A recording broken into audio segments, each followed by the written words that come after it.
I used to ask myself, am I going to suck at being a UX designer? Like, what if I'm not cut out for it? And what should I avoid and be doing instead so I could excel in the industry? If you're new here, my name is Mimi and I share my stories about being a UX designer as well as my experiences about my career change into UX design. Here are 4 bad habits that I think you should avoid while being a UX designer, as well as what to do instead. That way, whether you're just hearing about UX design or currently learning UX design, or maybe even starting your first UX design job, you're better prepared. The first one is something that I think is overlooked a lot and something that I think you should avoid, and that is to stay in your own box. This is something that I think you should avoid for the rest of your UX design career because you really don't want to silo yourself. When I was first learning what it's like being a UX designer, it was a little difficult trying to understand all the different types of people UX designers would be working with, and it wasn't something that was fully taught in the bootcamp that I was in. But if UX designers don't try and understand the various goals of the different departments that they work with,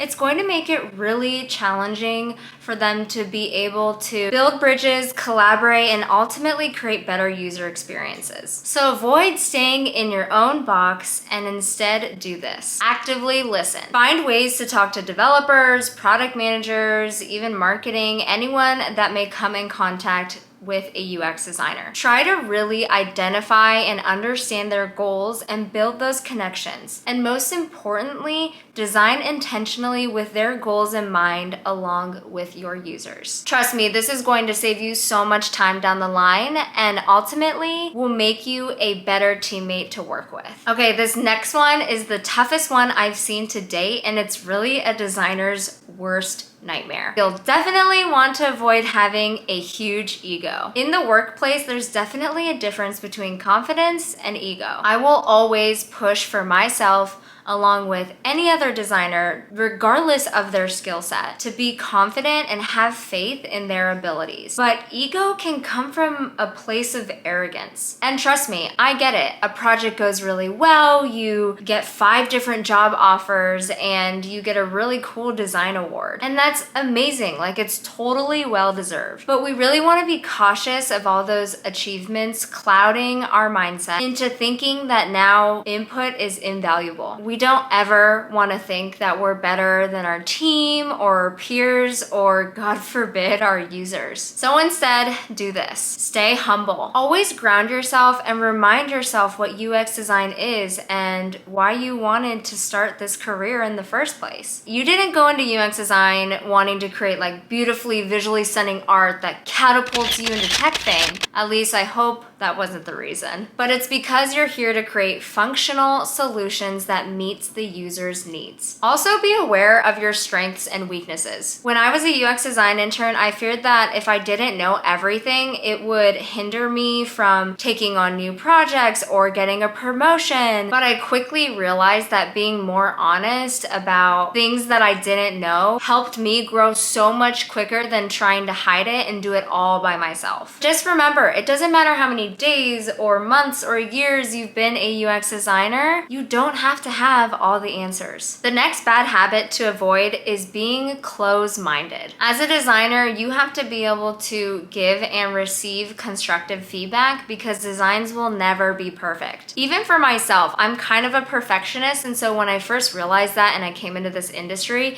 it was a little hard for me to accept, but over time, like, I realized that this industry is really built off of work that's continuously improving and growing. And if I was closed-minded and wasn't willing to make changes depending on feedback or testing, it would have been a really, really hard and challenging road for me as a designer. So instead of being closed-minded, you're gonna wanna do this. Be open and mindful when giving and receiving constructive feedback. So first, when you're providing feedback, you really wanna be clear and as detailed as possible, while also taking an approach that doesn't seem unassuming in any way. So here's an example. When giving feedback, there's a huge difference between, I don't like the way you added a gray outline, versus, I'm curious, have you explored other options like a blue outline so the button doesn't look like it's in a disabled state? See the difference there? And secondly, when receiving feedback, you have to be really clear on what you're wanting feedback on. Here's an example of that. I designed a few options options for a drop-down menu. And I'm leaning towards this one to test with users, but I would love your feedback on what you think would be fitting with the design system that we currently have. Now, it doesn't end there. Once you actually get the feedback, be open-minded by trying it out on your designs. Accept the help and actually explore the options that you are given. And I know it can be really tricky if you don't 100% agree, but don't get defensive. Instead, get more clarification on what they envisioned and ask them